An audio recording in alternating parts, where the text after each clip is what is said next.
بسم اللہ الرحمن الرحیم۔ حفاظت دین سے متعلق آج ہماری نئی نشست ہے، جس میں ہم حفاظت دین کے 4 بنیادی اسباب میں سے چوتھے سبب یعنی فقہا اور علماء امت کی خدمات کے ذیلی موضوعات کے حوالے سے جاننے کی کوشش کریں گے۔ آج کے مجلس میں ہم ذکر کریں گے امام احمد بن حنبل رحمۃ اللہ علیہ کے بارے میں، جن کے فتاویٰ کو اللہ رب العزت نے قیامت تک کے لیے قبول فرمایا اور فقہ حنبلی کی شکل میں اس وقت وہ فتاویٰ موجود ہیں۔ آپ کا نام احمد، والد کا نام محمد اور دادا کا نام حنبل ہے۔ آپ کی ولادت 164 ہجری میں بغداد میں ہوئی۔ آپ عربی النسل تھے اور آپ بغداد ہی کے رہائشی تھے۔ آپ نے 4 سال کی عمر میں قرآن حفظ کیا اور بنیادی تعلیم حاصل کرنے کے بعد 16 سال کی عمر میں حدیث کی تعلیم سب سے پہلے امام ابو یوسف، جو کہ امام ابو حنیفہ کے شاگرد تھے، ان سے حاصل کی، اور اس کے بعد حدیث کے ایسے پیاسے بنے کہ جہاں تک ممکن ہوا محدثین کی خدمت میں جا کر احادیث کو یاد کیا اور محفوظ کیا، اور 40 سال کی عمر تک حدیث کے پیاسے بن کر در بدر سفر کرتے رہے، چنانچہ کئی لاکھ احادیث آپ کو زبانی یاد تھیں۔ آپ کا شمار امام شافعی کے شاگرد رشید کے طور پر ہوتا ہے، ایسا شاگرد جسے استاد ملنا چاہے، اور گھنٹوں کی علمی مجالس ان دونوں کی قائم ہوا کرتی تھیں۔ آپ نے 40 سال کی عمر میں درس حدیث دینا شروع کیا اور آپ کا حدیث کا حلقہ 5000 افراد تک چلا جاتا تھا، جس میں صرف 500 تو کاتبین ہوا کرتے تھے۔ امام بخاری، امام مسلم، امام ابو داؤد یہ ڈائریکٹ آپ کے شاگرد ہیں۔ امام نسائی، ابن ماجہ یا جو دیگر بڑے محدثین گزرے ہیں، وہ آپ کے انڈائریکٹلی شاگرد ہیں۔ آپ زہد و تقوی کا مینار تھے۔ آپ کی طبیعت، اگر آپ کی تاریخ پڑھی جائے تو آپ کہہ سکتے ہیں کہ فنا فی اللہ ایک شخصیت تھے، دنیا کو کبھی بھی آپ نے حاصل نہیں کیا۔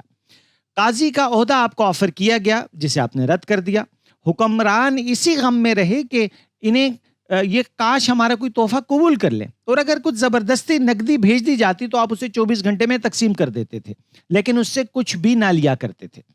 آپ کے دور میں اللہ رب العزت نے جو آپ سے کام لیا وہ ہے خلق قرآن کے موضوع کے حوالے سے۔ اس کی تفصیل کچھ یہ ہے کہ سن 193 ہجری تک جو ہے وہ عرب معاشرے میں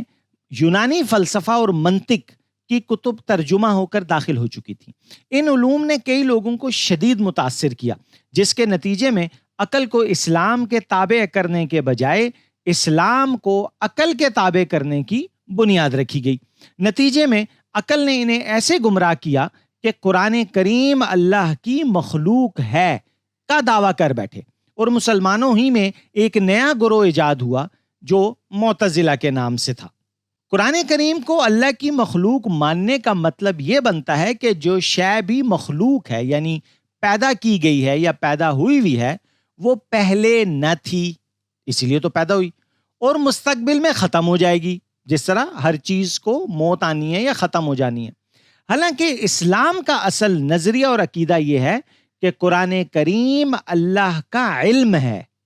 اور علم اللہ کی صفت ہے، اور اللہ کی ذات اپنی تمام صفات کے ساتھ ہمیشہ سے تھی اور ہمیشہ رہے گی۔ معتزلہ نے قرآن کے حکم اور سنت کی تشریح اور صحابہ کے مفہوم تابعین کے عمل کے مقابلے میں میری رائے کا تصور ایجاد کیا، جس میں وہ سب کو بائی پاس کرتے ہوئے ڈائریکٹ قرآن کو سمجھنے کے دعوے دار تھے۔ جی، وہی فیل شدہ نظریات جنہیں آج 2020 میں ہم نئے ٹیگز کے ساتھ دوبارہ سن رہے ہیں۔ یہ سن 218 کا فتنہ تھا جو ریاست کو ورغلا کر اس کے ذریعے کنٹرول کیا گیا۔ یہ مامون الرشید کا دور ہے، اور علماء حق کو ریاست کی جانب سے حکم نامہ جاری ہوا کہ قرآن کریم کو اللہ کی مخلوق مانو، ورنہ یا قتل ہو جاؤ گے یا جیل میں سڑو گے۔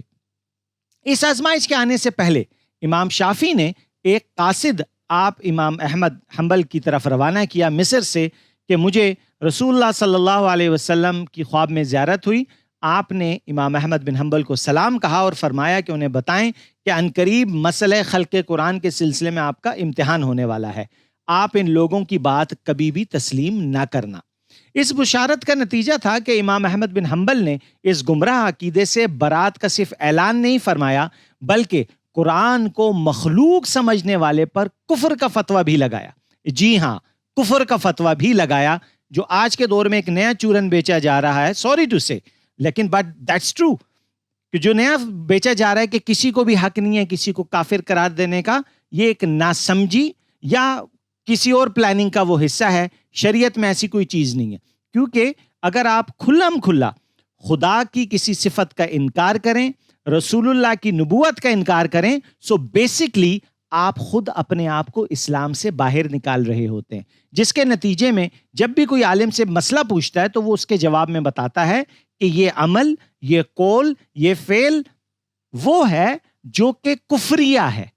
لہٰذا ایسا عمل کرنے والا شخص مسلمان نہیں ہو سکتا، جسے دوسرے لفظوں میں ہم کافر کہہ رہے ہوتے ہیں۔ سو یہ کوئی ایسی راکٹ سائنس نہیں ہے جس کو سمجھا جائے، اور بات یہ ہے کہ اگر یہ اختیار علماء سے چھین لیا جاتا تو اس کا مطلب یہ ہوا کہ جس کا جو دل کیا وہ اسلام کی خود تشریح کرے گا، کافر مسلمان کا تو گیم ہی نہیں ہونا، نتیجے میں اسلام کی جتنی تباہیاں چڑھانی ہیں چڑھاؤ، اور ہر ایک کو کہہ دیا جائے جس طریقے سے عیسائیوں نے حضرت عیسیٰ کو وہ 3 خداؤں میں تقسیم کر دیا، تو ٹھیک ہے مسلمانوں کو بھی اس طرح تقسیم کر دو، کوئی خلافاء کو خدا کا درجہ دے دے گا آنے والے وقت میں، کیونکہ کافر تو کوئی کہہ نہیں سکتا اسے۔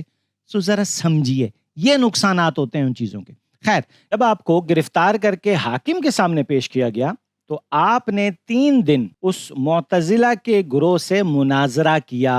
میں نے لفظ مناظرہ کہا ہے، اس کی ہم تفصیل الگ سے انشاءاللہ جانیں گے، لیکن یہ ذہن میں رکھ لیں کہ پچھلے دنوں کچھ ایسی باتیں ہم نے سنی بھی تھی مناظرے کے حوالے سے کہ یہ مسلمانوں کا کام نہیں ہے، یا یہ کوئی گمراہی کی نعوذ باللہ کوئی الگ سے چیز ہے، یہ ایک مستقل چیز ہے۔ اس کی تشریح آپ یوں سمجھ لیں کہ مناظرہ اسے کہتے ہیں کہ 2 صاحب علم کسی ایک بات کو اپنے اپنے علم کی روشنی میں ثابت کریں، یہ مناظرہ ہوتا ہے۔ ان جرنل میں بات کر رہا ہوں، تفصیلات بعد میں انشاءاللہ ہم ذکر کریں گے۔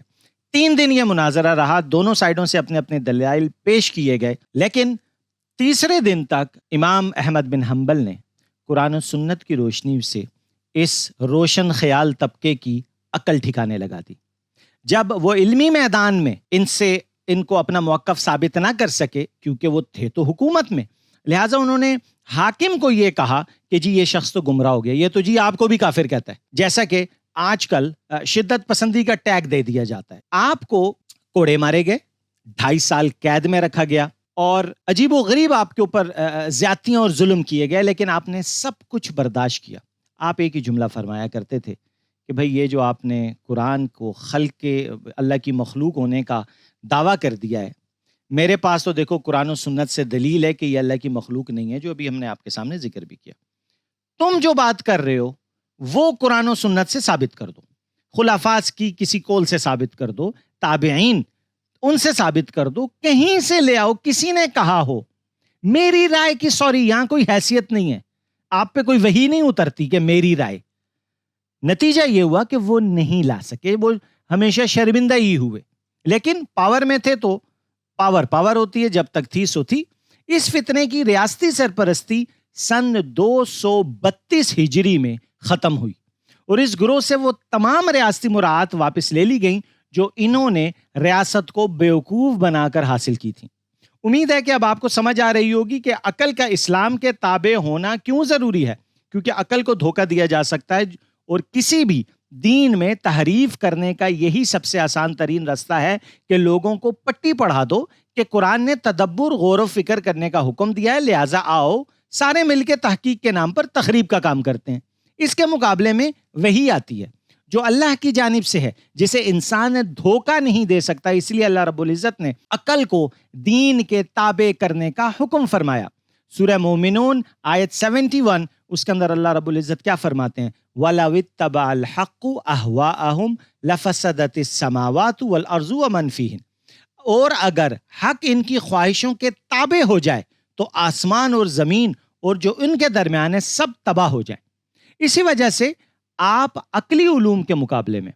روایات کے ظاہری معنی پر اکتفا کیا کرتے تھے، زیادہ تعویلات کے قائل نہیں تھے، جیسے آج ہم رمضان کے چاند کے حوالے سے رؤیت ہلال کو تعویل بنا کر کیلنڈر سے جوڑنے کی کوشش میں ہیں، حالانکہ قرآن و سنت میں واضح الفاظ انسانی آنکھ سے چاند کے مشاہدے کے ہیں، جس کی بظاہر ایک بہت بڑی وجہ، یعنی جو امام احمد بن حنبل کا زیادہ تعویلات کی طرف نہ جانا ہے، اس کی ایک بہت بڑی وجہ اس دور میں یہ مغربی فلسفے سے جو متاثر شدہ ایک انہوں نے گمراہی دیکھی تھی، شاید ایک بہت بڑی وجہ یہ تھی کہ یار اگر بہت زیادہ تعویلات میں جاؤ گے تو اگر نتیجے میں یہ مسئلہ خلق قرآن ایجاد ہوتے ہیں تو بھئی ایسی عقل سے تو اللہ ہی حفاظت فرمائے جو سادہ سامنے لکھا ہوا ہے اسی پہ عمل کر کے اپنی زندگی گزار لو۔ عقل کہ میں قطعاً مخالف نہیں ہوں، ایک چیز ذرا سمجھیے گا، وہ عقل ہی ہے جس کے نتیجے میں یہ پورا آپ کے لیے میں 10-12 منٹ کا ایک چیز ڈیزائن کر کے پیش کر رہا ہوں۔ اصل ہوتا ہے کہ عقل کے تابع ہو کے چلنا ہے یا عقل کو تابع کر کے چلنا ہے۔ اس پہ انشاءاللہ ایک الگ سے ہم نشست رکھیں گے اور قرآن و سنت کی روشنی میں اس پہ بات کریں گے۔ آپ کئی کتابوں کے مصنف ہیں، لیکن حدیث میں جو آپ نے کام کیا اپنی 16 سال کی عمر سے لے کے اور وفات تک جو آپ نے احادیث کو جمع کیا، اس کا نام ہے مسند احمد۔ امام شافعی رحمۃ اللہ علیہ، جو ہم نے پڑھا تھا کہ امام شافعی رحمۃ اللہ علیہ نے حدیث کی حفاظت کے لیے جو کام کیا تھا، اسی سلسلے کو امام احمد بن حنبل آگے لے کے گئے کہ راویوں کی اچھے طریقے سے جانچ پڑتال کرنا، جیسے اب سادے لفظوں میں ہم سمجھ لیں، وہ کیا کرتے تھے۔ اسی وجہ سے امام شافعی رحمۃ اللہ علیہ آپ کی جمع شدہ احادیث پہ بہت زیادہ اعتماد فرمایا کرتے تھے۔ امام احمد بن حنبل رحمہ اللہ اپنی زندگی کے آخری سال آپ نے گھر پہ گزارے۔ سن 241 ہجری میں آپ کی وفات ہوئی۔ 8 لاکھ سے زائد کا مجمع آپ کے جنازے میں تھا۔ اور آپ لوگوں نے کئی بار یہ مشہور قول سنا ہوگا، ہمارے اور دوسروں کے درمیان جنازے ہی تو فرق کیا کرتے ہیں۔ یہ ان کا مشہور جملہ ہے اور حقیقت ہے کہ یہ جتنے بھی یہ جو معتزلہ تھے، یہ عبرت ناک موتیں ان کو ملی ہیں اور لوگوں نے عبرت حاصل کی ہے، اور اس کے مقابل ان کے جنازوں میں چند لوگ ہوا کرتے تھے۔ اس کے مقابلے میں جب امام احمد بن حنبل رحمۃ اللہ علیہ کی وفات ہوئی تو لاکھوں کا مجمع آپ کے جنازے میں تھا، اور اللہ رب العزت نے آپ کی خدمات کو اور آپ کی اس دین کی فکر کو ایسے قبول فرمایا کہ آج بھی ہم ان کا ذکر کر رہے ہیں۔ اللہ رب العزت ہمیں صحیح طریقے سے دین سمجھنے، اس پہ عمل کرنے اور ان محسنین کی قدر کرنے کی توفیق عطا فرمائے۔ جزاکم اللہ۔